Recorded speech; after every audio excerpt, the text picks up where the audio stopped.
Hello and welcome. I am Jadine. In this video, I'm going to show you how to blanch green beans. Yes, blanch green beans. It's really simple, but if you don't blanch your green beans and you just saute them raw, I find that they get a little chewy and stringy, string beans, a little stringy, and I just don't like it. So the proper way is to blanch them and then saute them.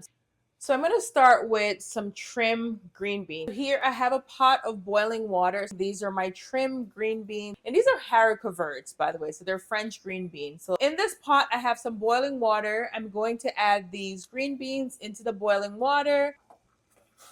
Place the green beans into the water. So let's set a timer for about 1.5 minutes. And while the green beans are blanching, you want to make sure you have an ice bath ready. So our ice bath is just cold water and ice. So I have that in my sink.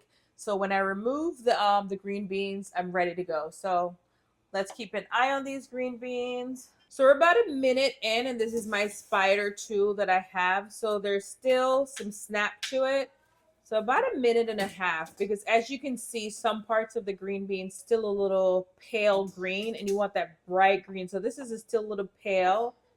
So the timer just went off. We're just going to remove the green beans from the boiling water. They're hot. We're going to place them directly into the ice bath so they can cool. So we're shocking them. And by that, we're stopping the cooking process. So we're shocking them in the ice bath. And this is how you're going to retain that beautiful green color as well. And look at how pretty this looks. So it's nice and cool. Like now, it's pretty cool. So the steam is coming from here, not this. And look how pretty this color looks. So that's how you blanch your green beans. So you want to make sure that there's still a snap to the green beans in case you are going to cook them further.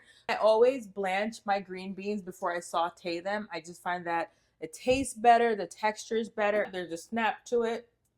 When you snap it, there's a snapping sound. You don't want to overcook them. Again, you're just blanching. You're not overcooking them. You're not boiling them till they get soft, just to blanch them. And what I'm going to do now is strain the water. And now I'm just going to transfer them to a bowl so I can saute them or place them in the refrigerator and store them so they can get nice and chill, and I can use them in a salad or just save them for a later date. Or you can just enjoy them as is. Nice, blanch, crispy, crunchy, and really vibrant color. So that is how you blanch green beans. Thank you again for tuning in. I will see you in my next video. Bye.